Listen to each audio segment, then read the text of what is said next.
All right, so let's get down to part 2 of this article. All right, so we're going to scroll down and now we're going to go to rulemaking will change repayment options for student loans. All right, it says, meanwhile, the Department of Education is barreling ahead to develop new regulations implementing the One Big Beautiful Bill Act that President Donald Trump signed into law in July. The law will make massive changes to federal student loan repayment. The ICR, pay, and save plans will be phased out by July 1st, 2028. The IBR plan will be preserved, including a newer version of IBR for borrowers who first took out student loans on or after July 1st, 2014, that offers lower monthly payments and faster student loan forgiveness. The department will create a new plan called the Repayment Assistance Plan, or RAP. RAP will be more expensive for most borrowers than Save or Pay as you earn, but may be more affordable than IBR. RAP will also have an interest and principal subsidy that will prevent borrowers' student loan balances from growing if they aren't covering all of their interests. But RAP will also have a 30-year repayment term before a borrower will qualify for student loan forgiveness, much larger than the 20 or 25-year terms available under current IDR plans. The Graduate Plus loan program will be phased out, while the Parent Plus loan program will be subject to severe caps and limitations. Under the regulations that the department has proposed, student loan borrowers will be able to move freely between the IBR and RAP plans, although any interest will capitalize for borrowers who switch from IBR to RAP.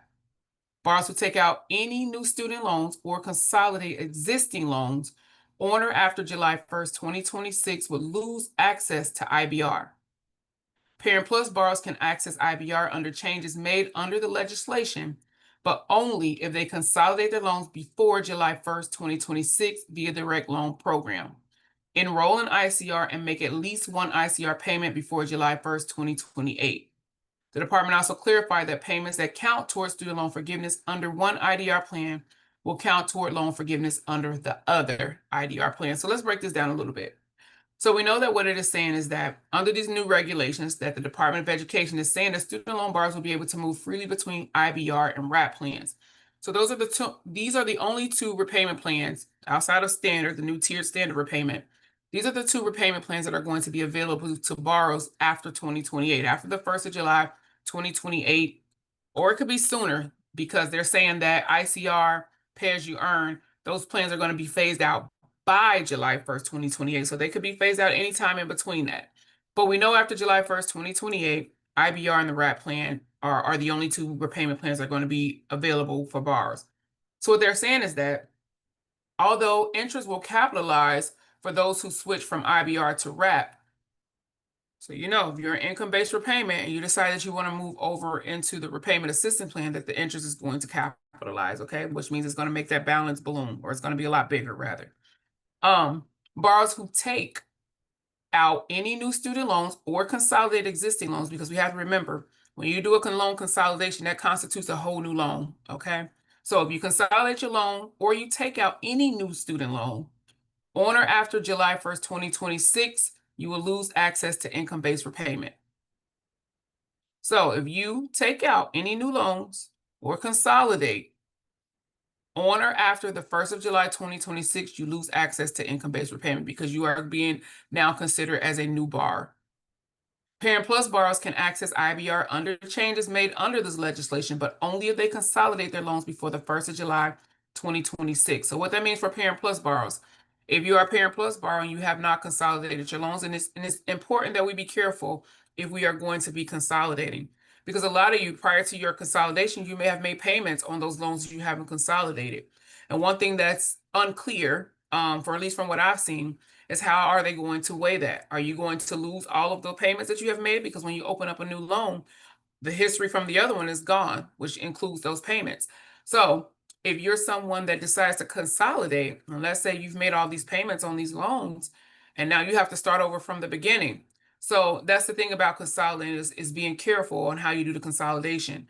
Also for Parent Plus borrowers, if you have Parent Plus loans and also your own personal loans for yourself, for your own education, not combining those two loans together. So combining your Parent Plus loans with your non-Parent Plus loans, because what happens because of the restrictions in the plan that is available to Parent Plus, if you consolidate your own personal education loans into those Parent Plus loans, they now have the same restrictions as those Parent Plus loans. So there's a lot of things that you want to be sure of prior to making a decision to consolidate your loans, okay?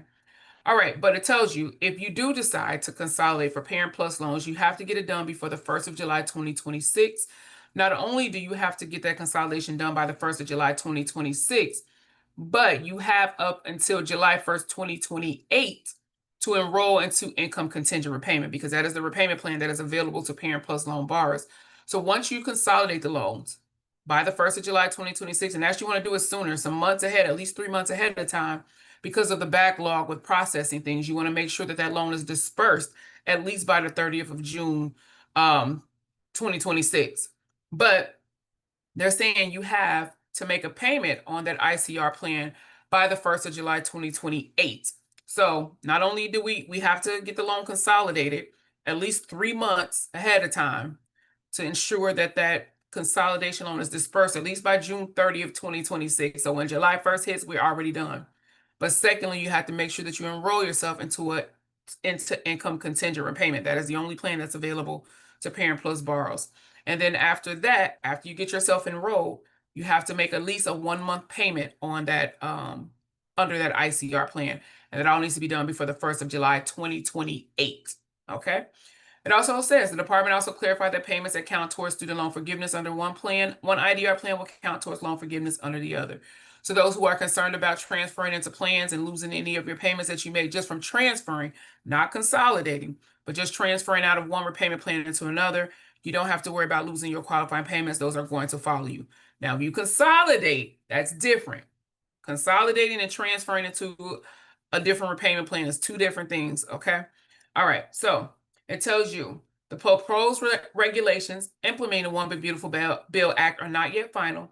The department is expected to release updated regulatory text within the next week or two, and the rulemaking committee will reconvene during the first week of November to vote on the proposed regulations.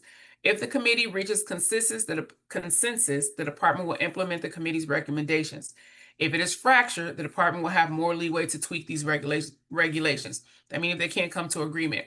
So this is the thing about, and this is why I say it's important that we start having an understanding of what is going on and just becoming more informed in general. Because what is happening right now, there's a process, and this is always happening when we have new laws. But what it allows you to do in this negotiated rulemaking is that the department has to get the public input and also other officials as well about these rules and stuff that they are trying to implement. And one thing as a borrower, you have the right to attend these as well. I sign up for them all the time. And let me show you exactly how you do that, okay? So basically what you can do, and I believe in this, let me see what, sometimes they'll give you a link in these. And it's good to read these articles as well, because sometimes you'll get the links. Okay, so no. You will get the links and they'll connect you to other information. So I like reading through articles. But anyways, let me show you. So what you can do is just go to ed.gov, and this is all under higher education policies. So just go to ed.gov, look under the laws, higher education policy, and it will get you to the negotiated rulemaking for higher education. This is what you're looking for. Because what happens is you're allowed, like I said, you're allowed to sign up. You have a right to be a part of these meetings and voice your opinions and all so forth. So you can actually sign up here. So when you get to what's new, register for the RISE negotiated rulemaking session. So you can be a part of it to know what is going on. I sign up for them all the time. I'm actually signed up for this one. It's over multiple days, and you can choose to do it virtually. They have the time frame that's set for it. They'll send you an email, all of that. So you'll be ready to go and just sign in, okay? All right, but this is where you can go and see all of the information that is happening. And it'll show you all the dates. So they've already did one for public hearing information. They did them for public service loan forgiveness. I had talked about that. They look, and they also provide you with all of the materials. You can see all of the things that they've done. Okay, you can go back and read that. This is where we get to the one with the One Big Beautiful Bill Act, and this is the date that's coming up. So it's over 4 days. So the 3rd through the 7th, and they give you the different time frames, okay? But you can sign up for all of that, okay? And go back and read this information if that's something that you're interested in. All right, let's move on to part 2, student loans heading towards default cliff. Let's get there.